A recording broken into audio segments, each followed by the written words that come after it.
Hello everyone, welcome to Free Study. So next video for Insta June 2020 Current Affairs Compilation.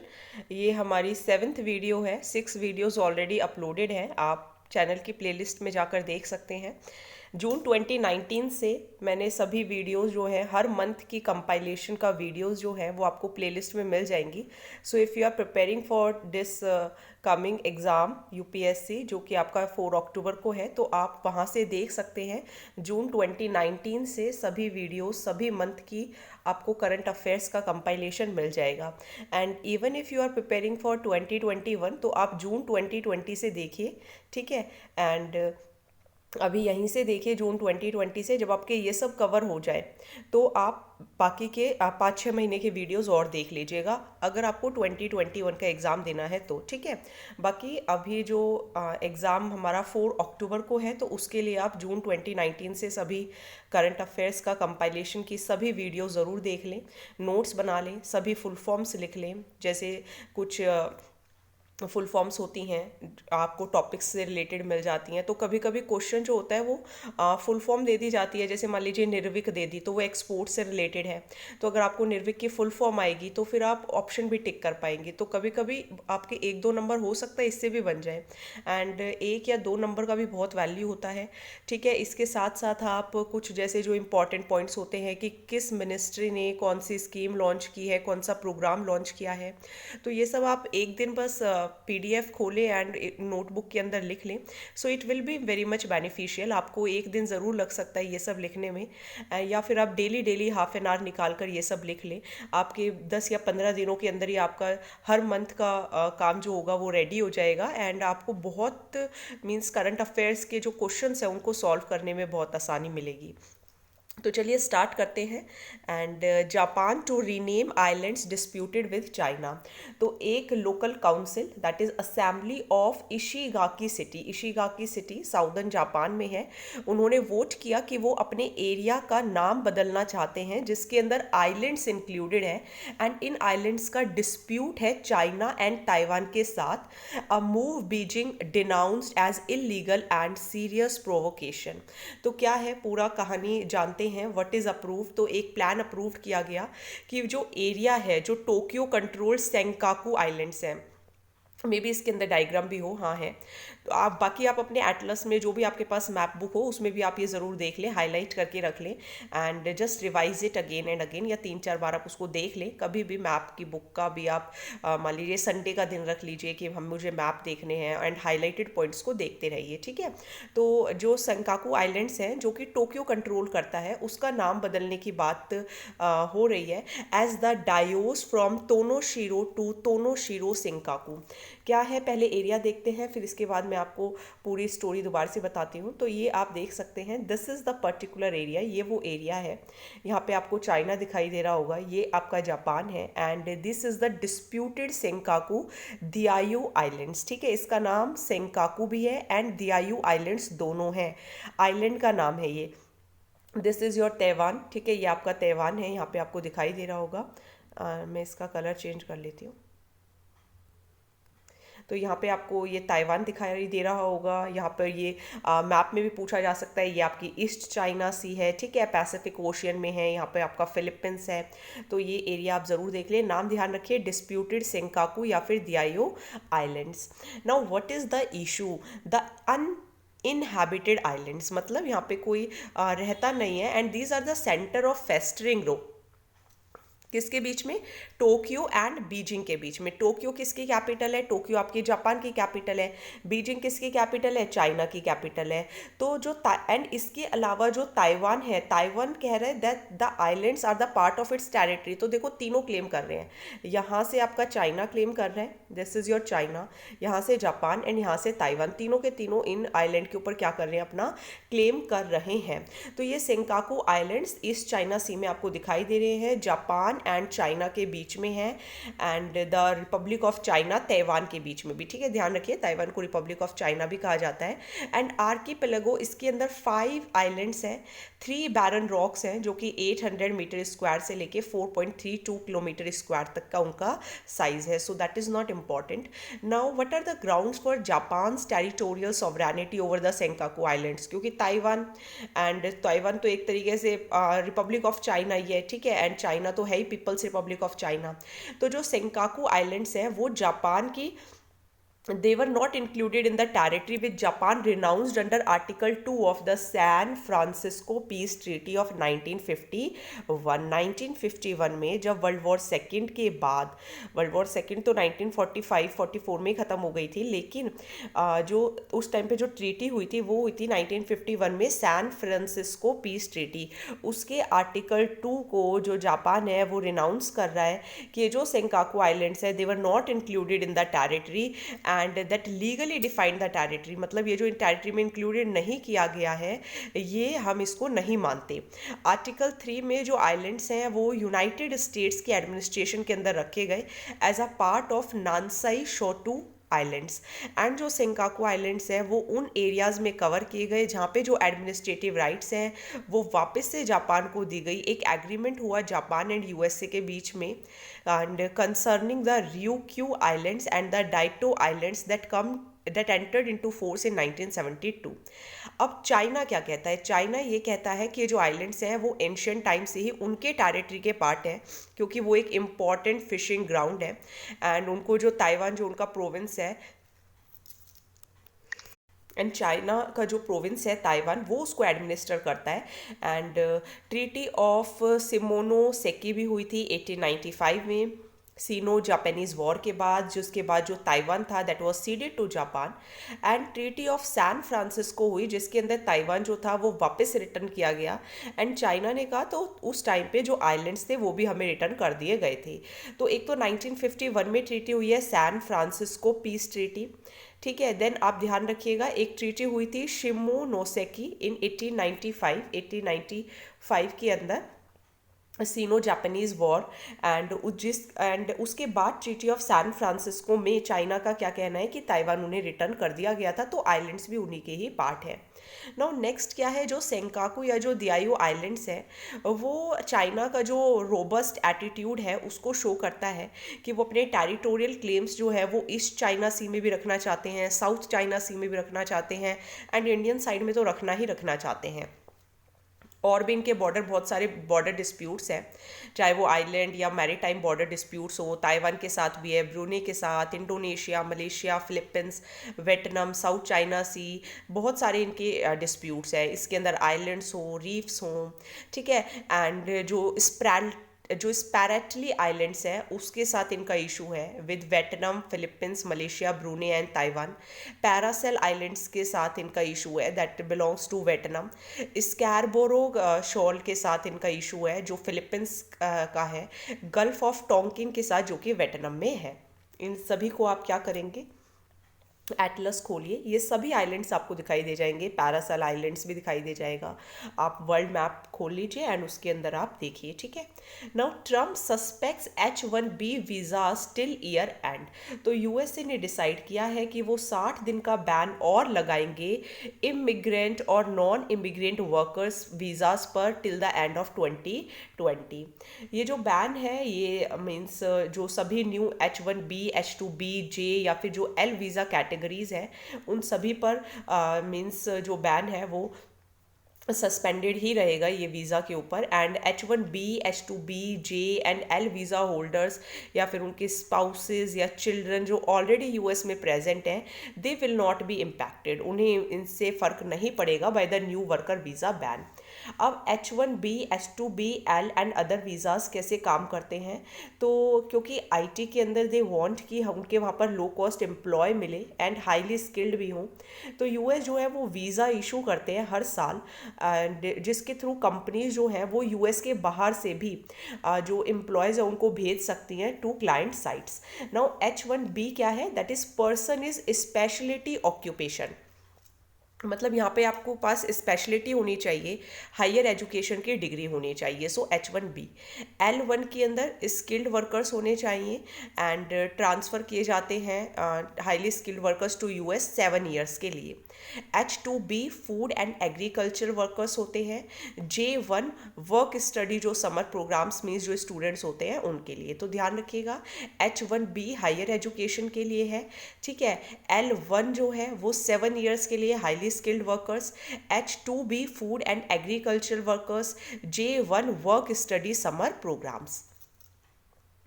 Y this order was issued, क्योंकि वो American jobs को protect करना चाहते हैं because of the ongoing pandemic and that's why. Now इससे Indian IT companies पर क्या फ़र्क पड़ेगा, तो इंडियन आईटी कंपनीज जो है उनको बहुत फ़ायदा मिलता है हमारे इंडियंस को H1B वीज़ा के through. And since the 1990s corner a lion share of the total number of visas issued each year. India जो है वो 1.84 लाख या फिर 67% जो उनके ये वाले वीज़ा होते हैं H1B उसके लिए अप्लाई करता है। एंड एग्जीक्यूटिव ऑर्डर की वजह से ये जो है काम अभी नहीं हो पाएगा। सो न्यू नॉर्म्स जो है वो देखते हैं कि एंड लोग देखिए वहाँ इसीलिए जाते हैं because of the higher wages, क्योंकि इंडिया के कंपैरिजन में फिर भी वहाँ पर उनको हाई मिलते हैं, उनके अकॉर्डिंग लो है। जो टेक इंडस्ट्रीज़ है उन्होंने इसको क्रिटिसाइज़ किया है, पॉलिटिशियंस ने भी, कि इससे यूएस इकोनॉमी पर फ़र्क पड़ेगा, एक परमानेंट डैमेज हो सकता है यूएसए की रेपुटेशन को कि वो बेस्ट एंड ब्राइटेस्ट को अट्रैक्ट नहीं कर पा रहे हैं। इससे employers, families, universities, hospitals, communities, delay होगा अमेरिका की इकोनॉमिक रिकवरी में भी। बिना हाईली स्किल्ड इमिग्रेंट्स के जो इंडस्ट्री होगी वो स्लो डाउन हो जाएगी। देन UN 75 डिक्लेरेशन डिलेड, सो कॉमेमोरेटिव डिक्लेरेशन जो 75th एनिवर्सरी थी of the signing off UN charter वो डिलेड हो गई एंड मेंबर स्टेट्स जो थे वो किसी भी एग्रीमेंट पर नहीं पहुंच पाए on phraseology. And what is phraseology, ये जो फ्रेज़ है that is shared vision of a common future, तो इसको थोड़ा सा देखते हैं। एंड बिकॉज जो ये फ्रेज़ है that is community with a shared future for Mankind, ये क्लोजली एसोसिएट किया गया चाइना की कम्युनिस्ट पार्टी से एंड वहाँ के जो अभी प्रेजिडेंट हैं जी जिनपिंग के साथ। Now who is opposing? Five eyes ध्यान रखिएगा कौन कौन है, US, UK, Australia, New Zealand, Canada. And इनके साथ साथ ये 5 आइज़ प्लस इंडिया, इन्होंने इसको ऑब्जेक्ट किया। एंड ये जो मीन्स पॉइंट है ये तब आया जब जो चाइना के रिलेशनशिप्स हैं with the number of democracies India के साथ में मिलके वो बहुत बेकार हो चुके हैं, ऑस्ट्रेलिया, US के साथ भी। नाउ साइलेंस प्रोसेस चल रही है, इस ऑब्जेक्शन के साथ भी जो साइलेंस प्रोसेस है that has been broken. However China ने अपने बिहाफ पर एंड रशिया ने भी, सीरिया, पाकिस्तान, इन्होंने जो ये ऑब्जेक्शंस उठाए हैं कि that why you are doing like this, तो क्योंकि ये जो 5 आइज़ है एंड इंडिया है इन्होंने इसको ऑब्जेक्ट किया, दैट्स वाई। तो कंट्रीज़ क्या डिमांड कर रही हैं?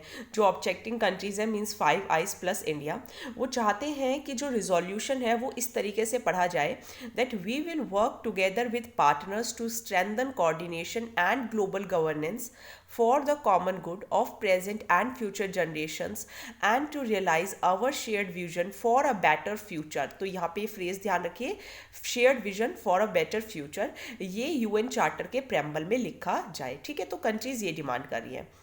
अब UN चार्टर की 75th एनिवर्सरी थी। ये जो चार्टर था 1945 में सैन फ्रांसिस्को में साइन हुआ था 26 जून को एंड 24 अक्टूबर 1945 को ये फोर्स में आया था। ये UN की फाउंडेशनल ट्रीटी है। मेन एम यही है कि जो फ्यूचर की ऑर्गेनाइजेशंस हैं, जो जनरेशन्स हैं, उन्हें बचाना है वॉर से, इंटरनेशनल पीस एंड सिक्योरिटी को मेंटेन करना है, सोशल प्रोग्रेस को प्रमोट करना है, बेटर स्टैंडर्ड्स ऑफ लाइफ देनी है। जो सभी मेंबर्स होंगे वो इन आर्टिकल से बाउंड होंगे। जो आर्टिकल 103 है चार्टर का वो UN को that obligations to the UN की, जो UN से जो भी पर्सन इसको मीन्स जो भी कंट्रीज इसके मेंबर बनते हैं they are obliged to it, means उनको इसकी बात फॉलो करनी होगी।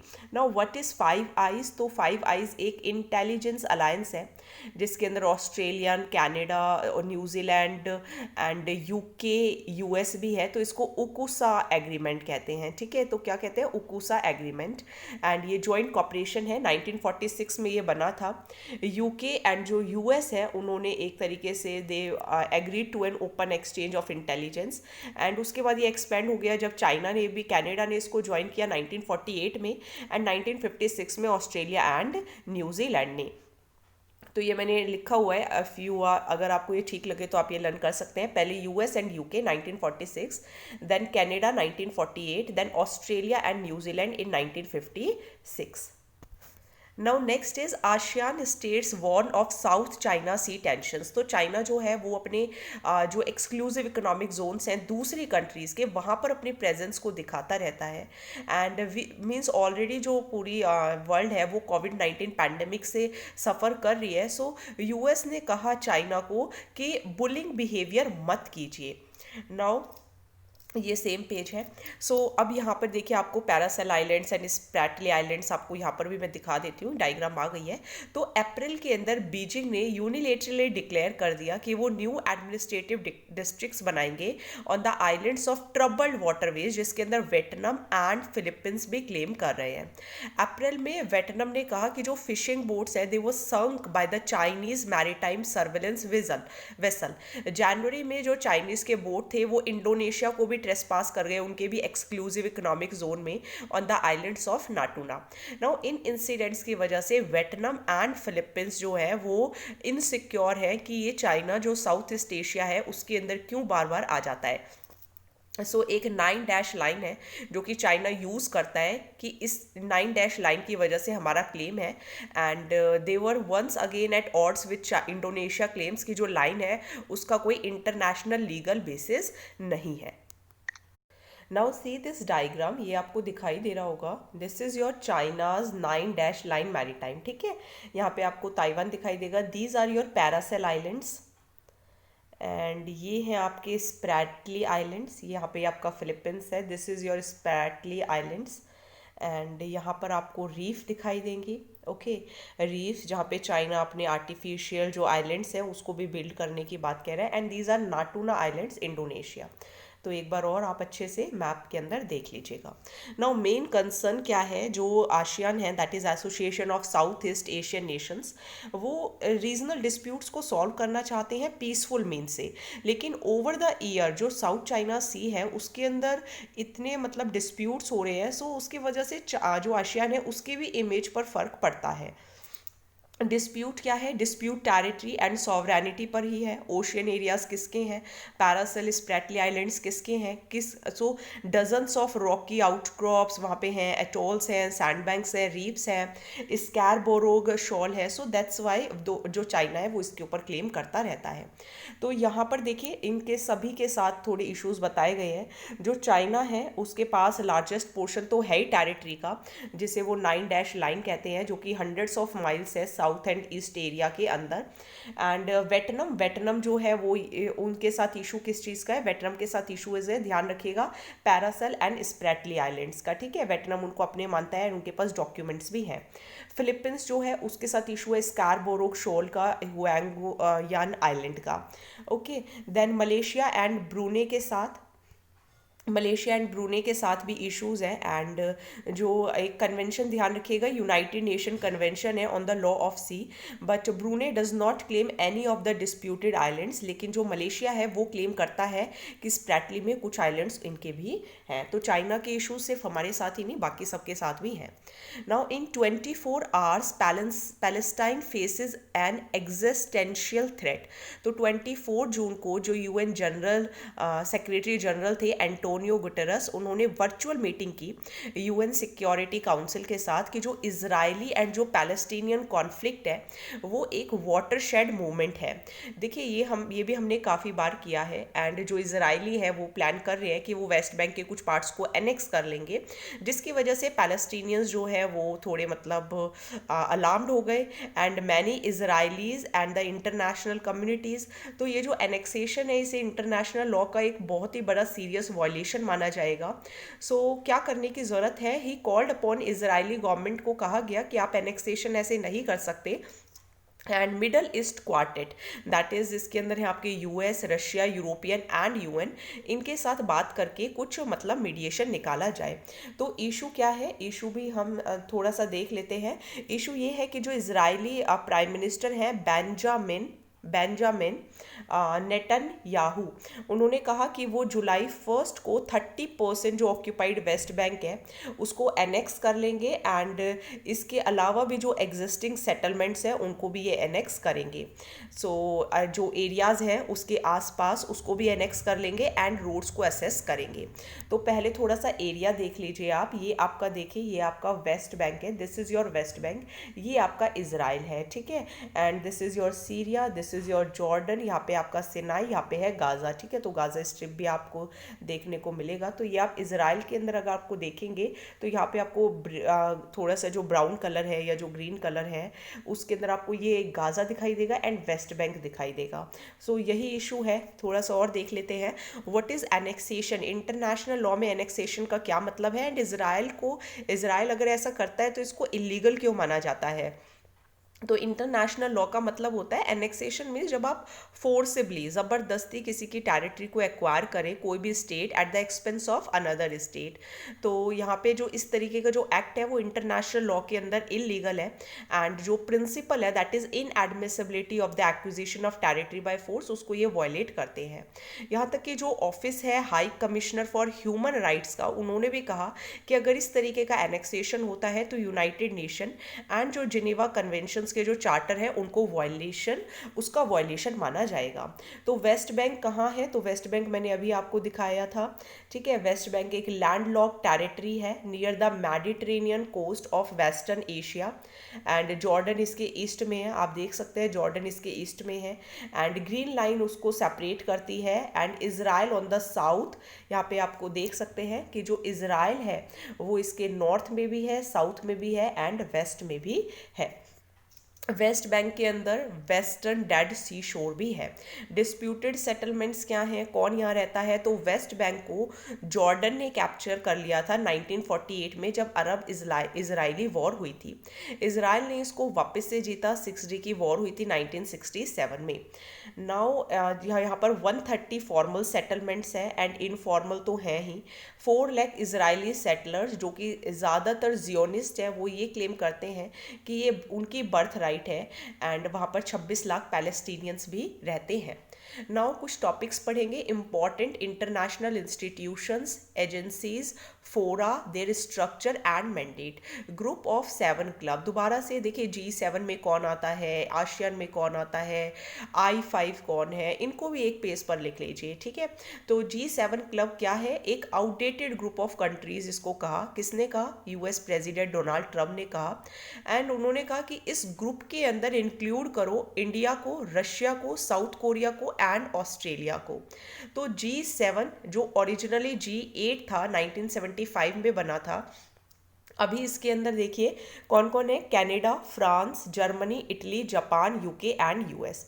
अब G7 G8 कैसे था, रशिया ने इसको 1998 में ज्वाइन किया था, लेकिन 2014 में जो प्रेसिडेंट व्लादिमीर पुतिन थे वो इससे बाहर निकल गए थे, जिसकी वजह से वापस क्या हो गया, G7 हो गया 2014 के अंदर।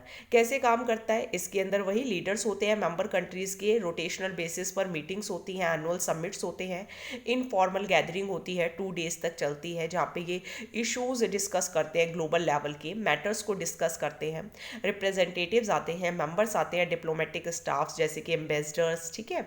देन सिग्निफिकेंस क्या है, एक तो ये जो डिसीजन है ये लीगली बाइंडिंग नहीं है, लेकिन स्ट्रॉन्ग पॉलिटिकल इन्फ्लुएंस ज़रूर रहता है। क्रिटिसिज्म क्या है, क्रिटिसिज्म ये है कि एक तो बहुत सारे प्रोटेस्टर्स हैं वो ये कहते हैं कि जो G7 है उसके अंदर कोई रिप्रेजेंटेटिव ही नहीं है, ना अफ्रीका का, ना रशिया का, ना मिडल ईस्ट नेशन का। देन ये लोग सिर्फ ऐसे ही इश्यूज डिस्कस करते हैं which are important to them, जिसकी वजह से एक गैप क्रिएट होता है between the haves and the have nots. तो क्या करने की ज़रूरत है, अच्छे टैक्स मॉडल्स को इम्प्लीमेंट किया जाए फॉर द रिच इंडिविजुअल्स कि वो फेयर शेयर ऑफ टैक्स पे करें। न्यू एंड जो एग्जिस्टिंग वेल्थ टैक्स है उसे यूज़ किया जाए कि किस तरीके से गरीबी एंड इनइक्वालिटी को दूर किया जाए। हेल्थ केयर एंड एजुकेशन में पैसा खर्च किया जाए जिसकी वजह से मदद मिले डेवलपिंग कंट्रीज़ को। Green green house gas emissions को लिमिट करना होगा, ठीक है, before the mid century. Then India is all set to be UNSC's non permanent member. तो इंडिया जो है वो यूनाइटेड नेशन सिक्योरिटी काउंसिल का 8वीं बार नॉन परमानेंट मेंबर बनने के लिए जा रहा है। इलेक्शंस जो थे वो 17 जून को हुए यूएन जनरल असेंबली में to elect 5 of the 10 non permanent members, and India ही एक सिंगल कैंडिडेट था एशिया पैसिफिक ग्रुप में जो कि इस पोजीशन को वापस ले पाया है। नाउ नॉन परमानेंट मेंबर्स कैसे सिलेक्ट होते हैं? तो जो जनरल असेंबली है वो 5 नॉन परमानेंट मेंबर्स को सिलेक्ट करती है 10 में से 2 साल के लिए। ये जो 10 मेंबर्स हैं ये अलग अलग रीजन से होते हैं, जैसे 5 अफ्रीका से और एशिया से, 1 ईस्टर्न यूरोपियन से, 2 लैटिन अमेरिका एंड कैरिबियन से, 2 western Europe and other country से। जो 5 सीट्स अफ्रीका एंड एशिया की हैं उसमें से 3 अफ्रीका की एंड 2 एशिया की। इलेक्शंस जो है वो इवन नंबर्ड ईयर्स पर होते हैं एंड 2 अफ्रीकन कंट्रीज नंबर्स को सिलेक्ट करते हैं, देन ईस्टर्न यूरोप, मतलब नंबर वाइज सबको नंबर आता है।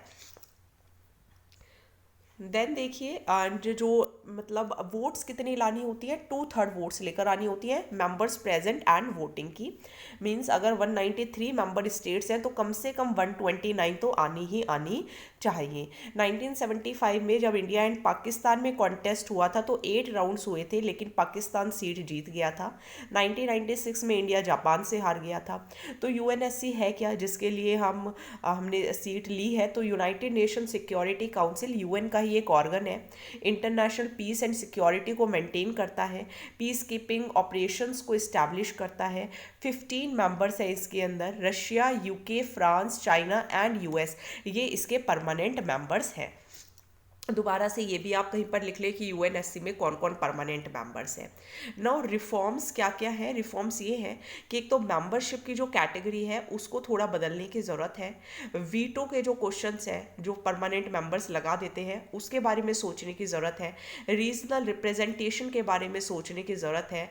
इसके जो वर्किंग मेथड्स हैं एंड जो रिलेशनशिप है असेंबली के उसके बारे में दोबारा से सोच विचार करने की ज़रूरत है।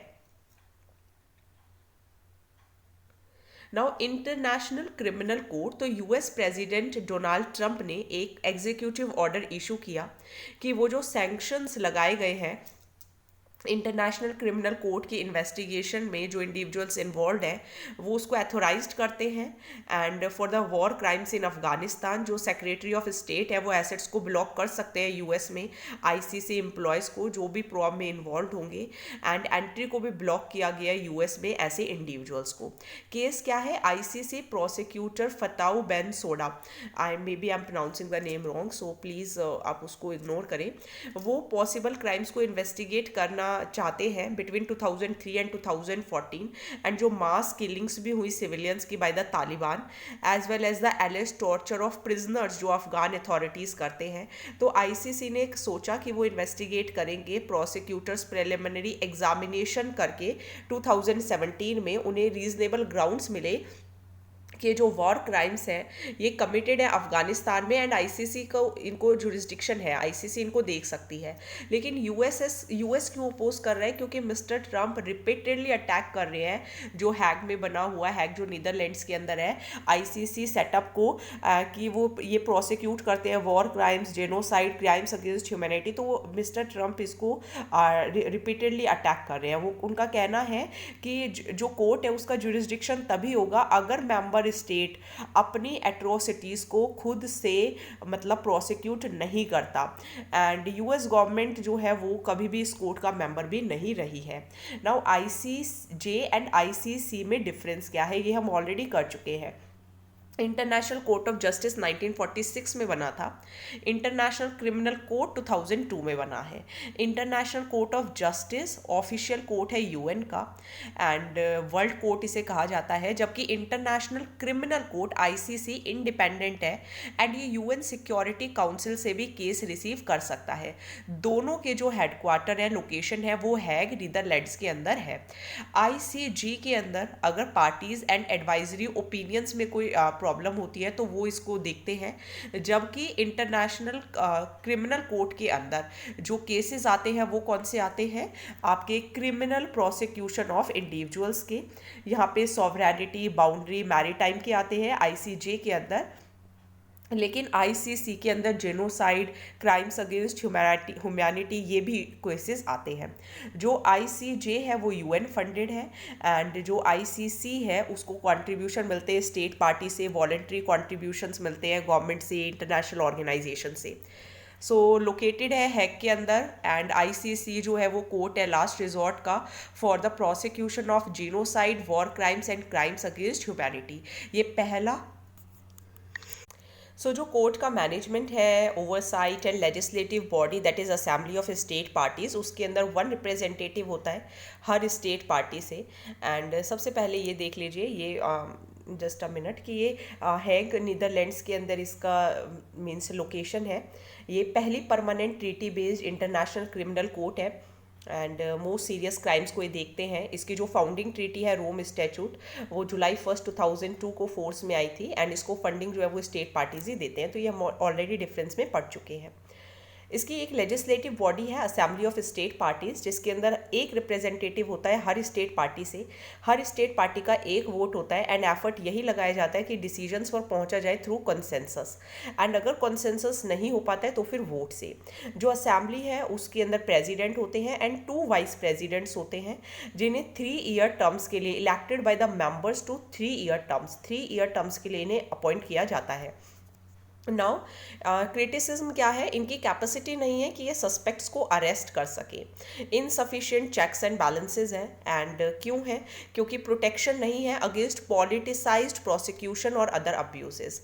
बायस होता है, वेस्टर्न इंपीरियलिज्म का टूल है ऐसा कहा जाता है, एंड मीन्स कोई ऐसे सक्सेसफुल केसेस इन्होंने सॉल्व नहीं करके दिए हैं। Now IAEA begins meet over Iran's and program, तो इंटरनेशनल एटॉमिक एनर्जी एजेंसी ने अपना सीरियस कंसर्न शो किया है कि ईरान जो है वो फेल है, किस लिए कॉपरेट नहीं करता एंड इनटू द प्रॉब की जो अनडिक्लेयर्ड न्यूक्लियर मटेरियल है कंट्री में। Iran has fail to give its inspector access to 2 sites, उनको असेस नहीं दिया गया, क्वेश्चन के आंसर नहीं किए गए, एंड बिग जंप पाया गया ईरान के न्यूक्लियर फ्यूल स्टॉक पाइल के अंदर, एंड इंडिया ने अपना जो कंप्लायंस था उसको भी रिड्यूस कर दिया विद द न्यूक्लियर डील। तो अगर ईरान जो है वो IAEA के क्वेश्चंस के आंसर नहीं करेगा तो इशू UN सिक्योरिटी काउंसिल में भेजा जाएगा, जिसकी वजह से ईरान में जो है पहले भी सैंक्शन लग चुके हैं। लेकिन जो परमानेंट मेंबर्स हैं सिक्योरिटी काउंसिल के, जैसे कि रशिया और चाइना, वो ईरान के पास्ट न्यूक्लियर वर्क को publicly means they have publicly played down the significance, means कि इंपॉर्टेंट है ईरान, दैट्स रशिया और चाइना उसको फेवर करते हैं। Now why this oversight is necessary, क्योंकि जो एक सस्पेक्टेड वर्क किया जा रहा है यूरेनियम मेटल डिस्क पे, जिसे न्यूक्लियर वेपन कंपोनेंट की तरह यूज़ किया जाता है, एंड और न्यूट्रॉन्स भी, जिसकी वजह से न्यूक्लियर इम्प्लोजन होती है, एंड ईरान कुछ इस तरीके के काम कर रहा है न्यूट्रॉन इनिशिएटर के। सो ईरान के पास जो स्टॉक्स हैं एनरिच्ड यूरेनियम के वो भी बढ़ गए हैं 50% से 1572 किलोग्राम्स हो गए हैं। जो लिमिट है वो सिर्फ 202.8 किलोग्राम्स की है, तो ये लिमिट से ज़्यादा इन्होंने न्यूक्लियर जो फ्यूल है उसका स्टॉक इकट्ठा कर लिया है, एंड 1000 किलोग्राम के इनके पास लो एनरिच्ड यूरेनियम है, ठीक है, जो कि मतलब एक सिंगल बॉम्ब को फ्यूल करने के लिए काफ़ी होता है।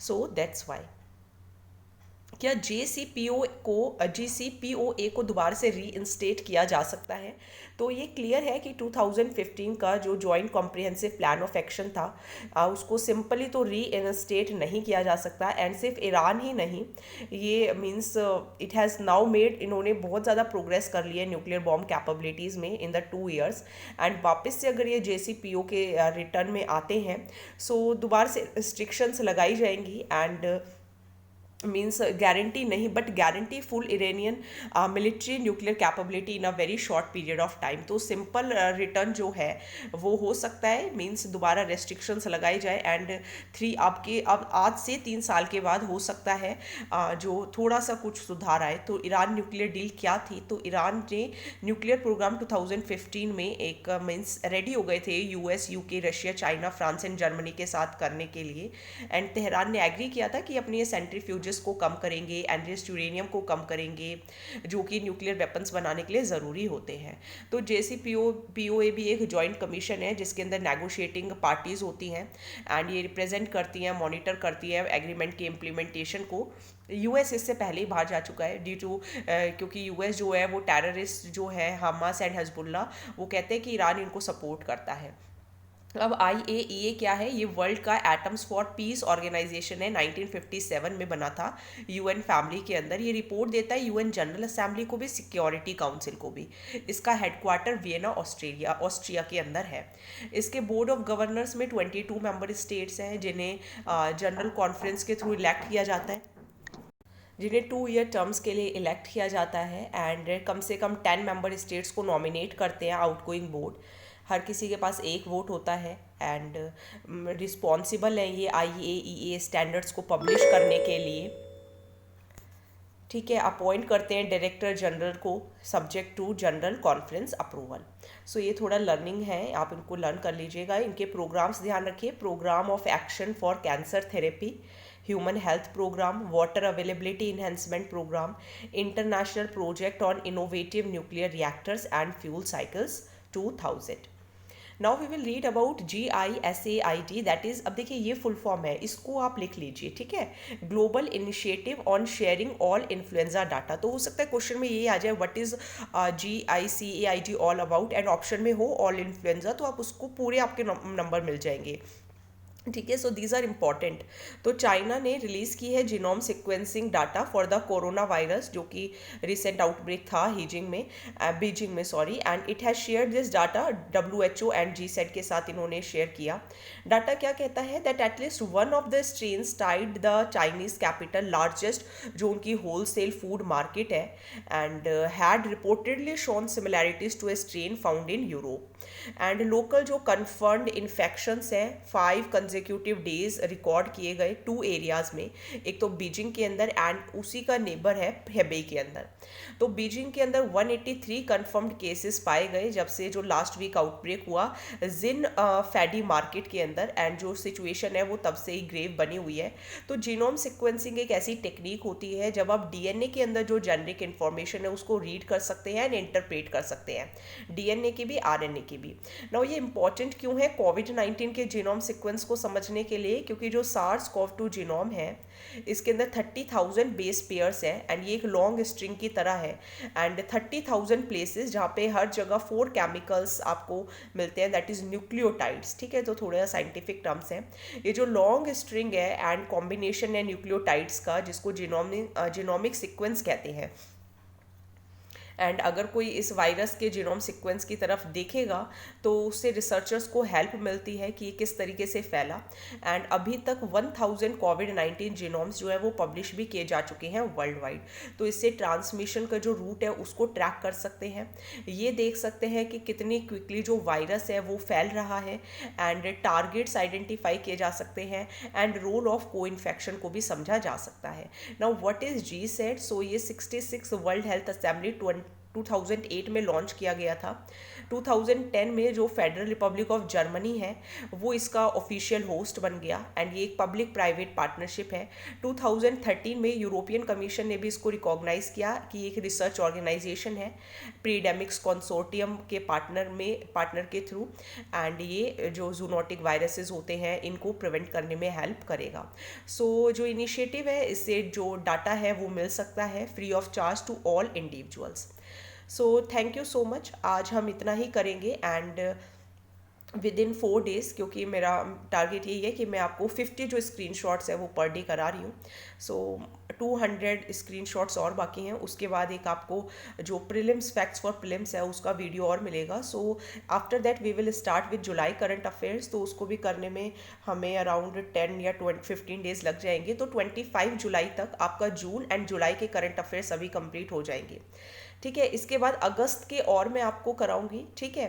देन सितंबर के आप हर डे वेबसाइट से आप रीड करिएगा, एंड उसके बाद वो जो कंपाइलेशन होगा वो मैं कोशिश करूंगी बहुत जल्दी कराने की, ठीक है। देन सितंबर के हम देख लेंगे, अदरवाइज सितंबर के हो सकता है पेपर के अंदर ना आए, क्योंकि 4 अक्टूबर कोई पेपर है, तो सितंबर के हम हो सकता है ना करें, लेकिन अगस्त के हमें करने होंगे, ठीक है। तो सितंबर के जो करंट अफेयर्स होंगे मैं आपको वो 4 अक्टूबर के बाद कराऊंगी, अगर जब प्रीलिम्स हो जाएगा, ठीक है।